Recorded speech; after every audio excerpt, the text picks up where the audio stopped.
Hello everybody and welcome back to Hearts of Iron, where we need to choose ourselves a new national focus. And let's see here, we definitely can't establish an advisory war council yet, although I would definitely like to. Protect the homeland is not a terrible concept at this point, and I think that's what we're going to go ahead and go for here. So we'll grab that one for getting just the free constructions done. That'll be great. And we do have another tech that we can research here. Now, we should probably start thinking soon about getting some military technologies. But I'm still not expecting to be at war for a while yet, especially with Germany and Japan being fairly well-behaved at this moment.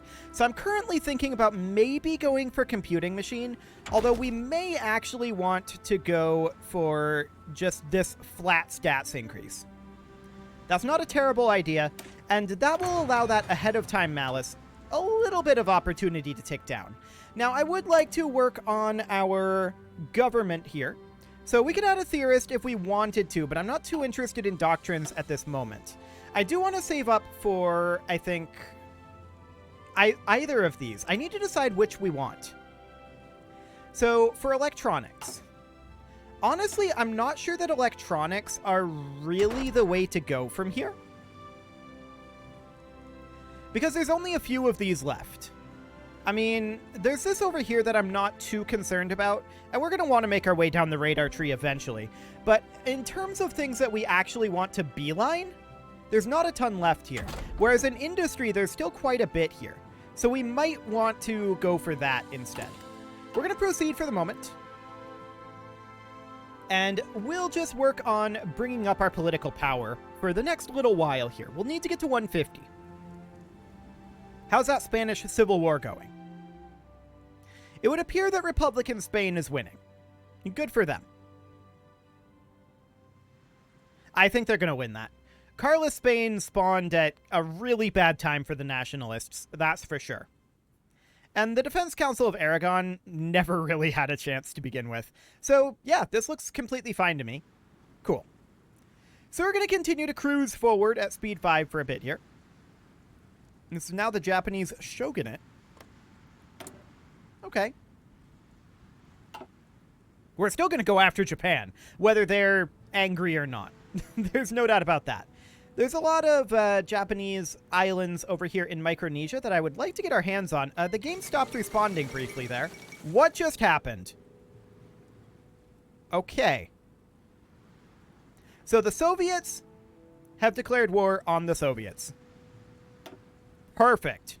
Civil war has once more erupted in Russia. With the memories of the last civil war still fresh on everyone's mind, it is a bit of a surprise that it would come to this. After years of political infighting between the Stalinist and Trotskyist factions, the Soviet government has finally split, and the two groups now battle in the streets for control of the country. Lev Trotsky has declared himself the leader of what he calls the Union of Soviet Republics of Europe and Asia, and leads the war against Joseph Stalin from his base in Odessa. I've always seen that anglicized with a J, not an I, but fair enough that it would come to this. There's also this, the dawn of the European Combine.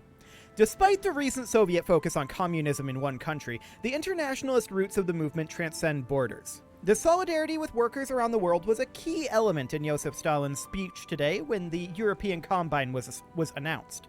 Going beyond a political international, this is an alliance that binds the countries militarily, with both regimes promising to aid each other against outside threats. Whether it will act as a sword or a shield for the communist revolution remains to be seen. Will this lead to eternal peace or another war? So the Estonian People's Republic is now part of the European Combine. Okay. Well.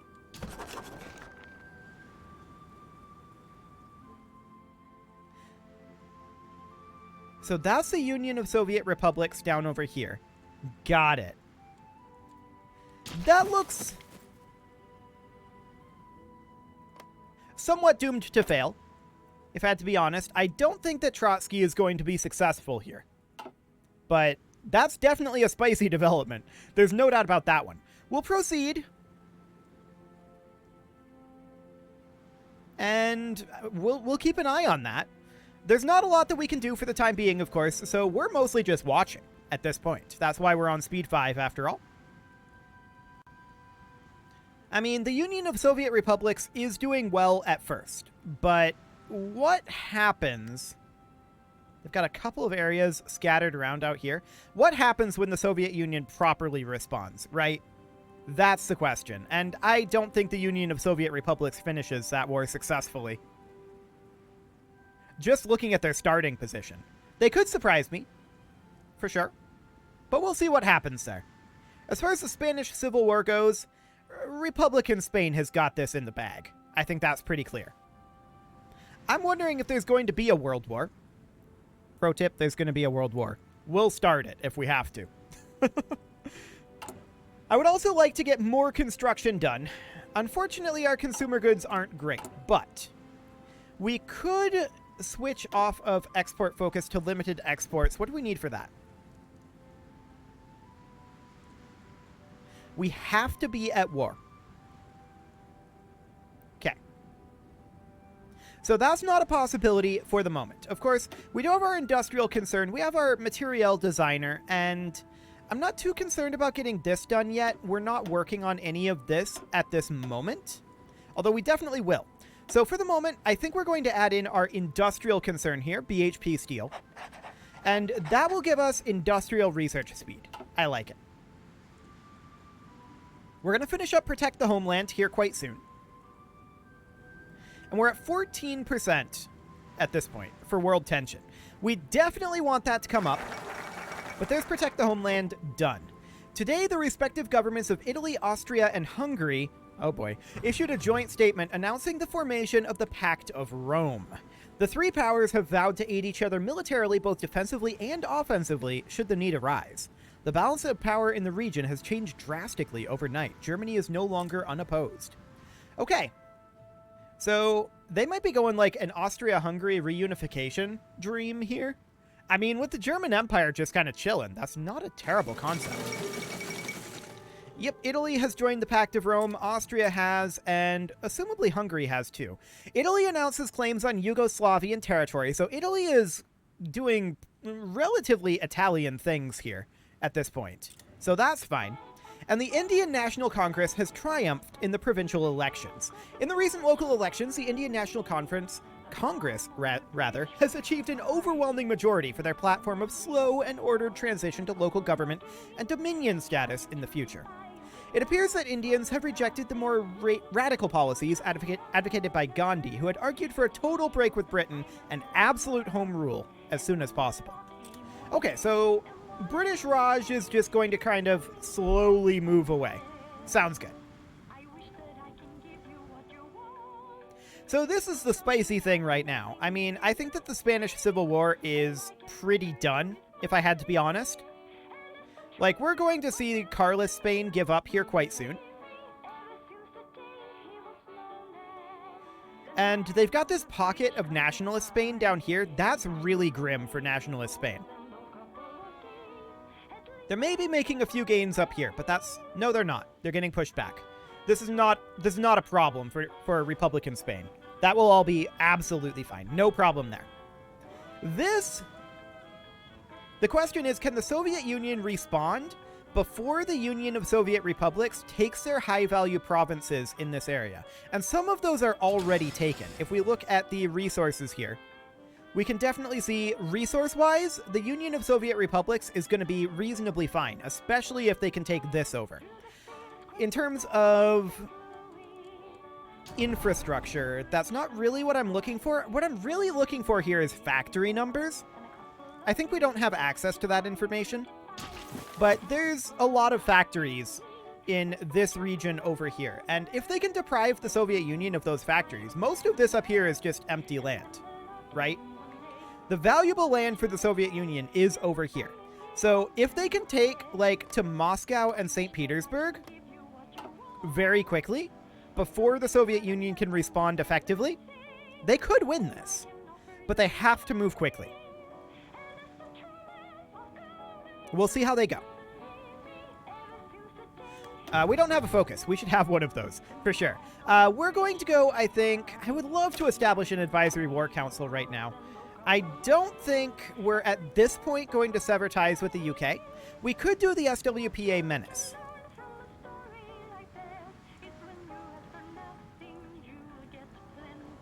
And I think that's not a terrible idea. We'll go ahead and grab that. That'll be just fine. We need to allow the world tension to drift up. I'm hoping by the time we finish that focus, it will be 20. We'll see what happens. But this is a possibility, actually, now that I actually think about the way that resources are laid out and things like that in the Soviet Union. They could win from this position. I still think it's a little bit unlikely because they have to move quickly. Okay, there's our research done. And from here, we're definitely going to be working on industrial researches. We're going to be substantially faster working on that, and that would be great. We're about a year ahead of time for this tier. So that's not really something that we're going to work too hard on. We could grab synthetic refineries, or we could just grab fuel refining for fuel gain per oil. And I think that's what we're going to take for the time being. Cool. All of that will be very necessary eventually, but we'll just let that tick on forward and get closer to getting our additional upgrades finished. I do want to exploit this bauxite deposit in Tasmania, so we're going to need to go for excavation 3 fairly soon, but that will require construction 3, and both of these are about a year ahead of time, so that's the thing. Carlos Spain finally gave up. We knew that that was coming. And looking down over here, this pocket is surprisingly still active. But I don't expect that to be the case for too much longer. Excavation 2 finishes, and we will head over here. I would love to get construction 3, but I don't think that's our best bet at this point. Checking over here, computing machine is no longer ahead of time, so we're going to grab that for the moment. We're focusing very, very hard on our industry and our electronics right now. We will definitely pivot soon to military research. But for the time being, I'm not that concerned about it, especially with Germany and Japan not being all that spicy. So,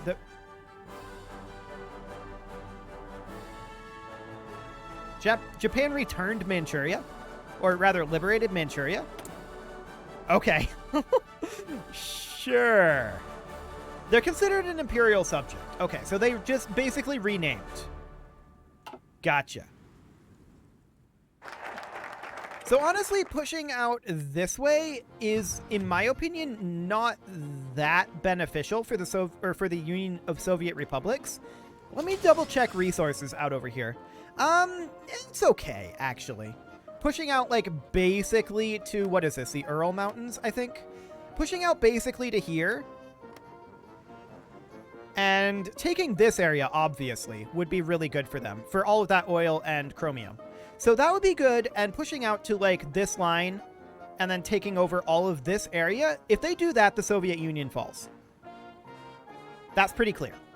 So, yeah, it's okay. It's okay. So next, we could woo the USA. We could also start working our way down this way. We would get 2 air bases for free. And I think that's not a terrible idea. That gives us free construction, and at this stage of the game, free construction is incredibly valuable. I do want to take a look at what our anti-air ended up looking like. No anti-air. But what about our coastal forts? That's definitely an improvement over what it could have been. No doubt about that. Okay. So we have dropped down to 16% world tension. Hopefully that'll come up a little bit, but we'll see. This pocket is still active. They must not be trying very hard, is all I can figure. Okay. Well, I definitely do want to get ourselves some political advisors here. All those construction speeds.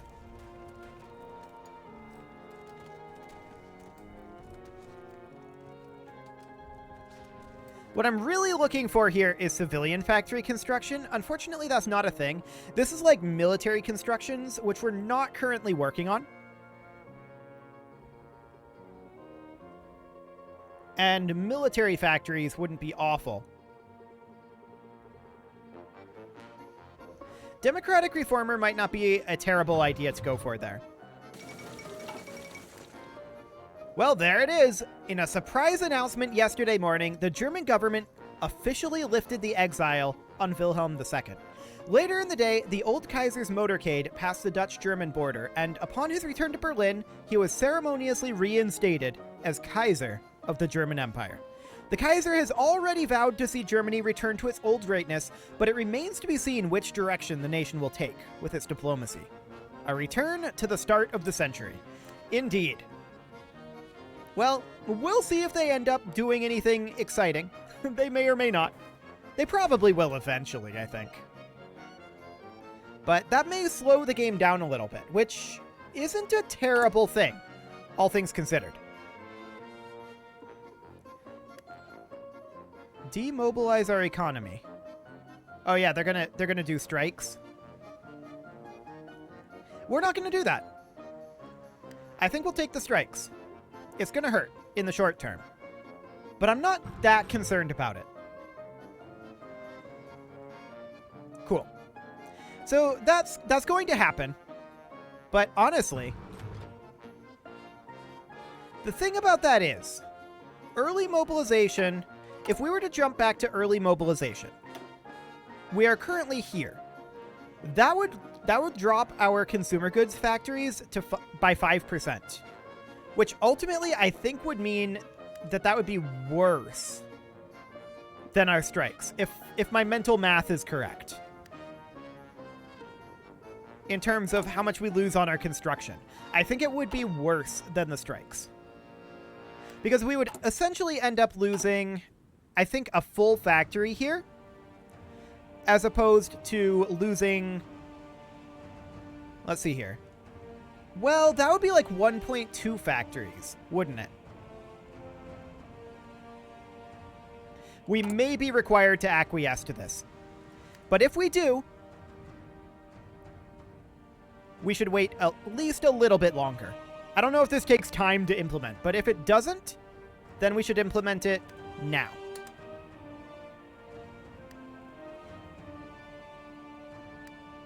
Okay. Well, that's sad, but it is what it is. We can always go down to partial mobilization. We just lack the war support for right now to do that. So I'm not that concerned about that for the moment. It's okay. So that's fine. We'll allow that to happen. And as far as the Soviet Civil War goes, I mean, Trotsky's doing pretty well so far. Stretching down into this area is a big win for them. And if they go just to the Urals and not much further than that, they take Moscow, St. Petersburg. They've already taken Moscow. But I guess it's Leningrad at this point, not St. Petersburg. So if they take Leningrad and they take this over here, I think they win. Like, they're in Stalingrad right now. This is further than the Germans got in World War II, at least in some fronts here. So yeah, they're doing well. I'm wondering if the Soviet Union just didn't really have any troops. Like, all of the troops switched over to the Union of Soviet Republics, maybe? I don't know. Hard to say. We don't really have any intel there. We could woo the USA, but we do have to sever ties with the UK first, and I think we're not necessarily ready to do that. Let's see. I mean, all of these things wouldn't be a bad thing to do. We do... Oh, hang on. It's 20%. We can establish an advisory war council. Done. Fantastic. So that is a really, really good thing to do here, for sure. They bypassed a little bit of space here. I'm not sure entirely why, but they have a nice encirclement of Stalingrad here now. So yeah, this is basically the extent of how far the Germans got on this front. So that's cool.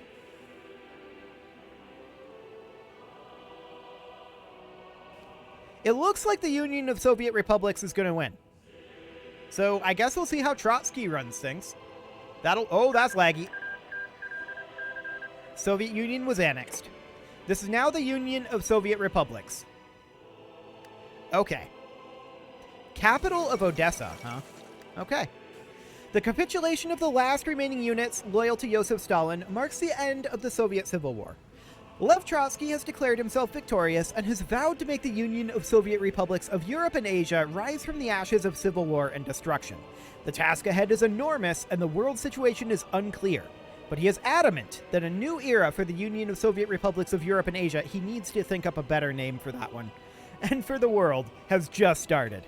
It remains to be seen whether he can live up to those declarations. Getting rid of Stalin was probably for the best. Okay. Well, we're just chilling. And that is fine.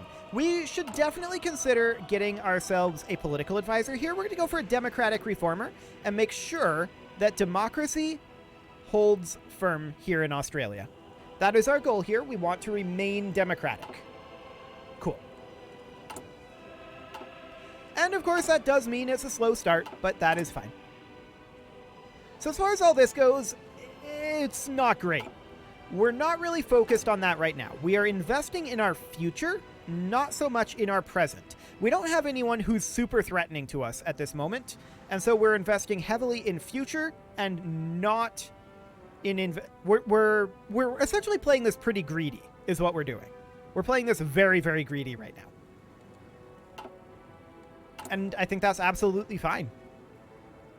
But we definitely want to establish the Advisory War Council and work our way down National Security Act into Civil Construction Corps. And that's going to be huge, modifying the Great Depression, which I think we do currently still have Great Depression. Yes. So that'll cut Great Depression like in half. And then we can do the Allied Works Council, getting ourselves 4 new civilian factories for free. And then we could grab Australian arms production. It's not super important yet. I would probably bypass that for the moment. We'd go National Security Act, Civil Construction Corps, Allied Work Council, Army Inventions Directorate, Invest in Victory, Rationing and Recycling, Volunteer Defense Corps. Okay, hang on. We'll come back to you, U.S. Yeah, definitely. Volunteer Defense Corps, Citizen Military Forces, classify aliens into fund Australian defense research. Okay, so the U.S. had... Whoa.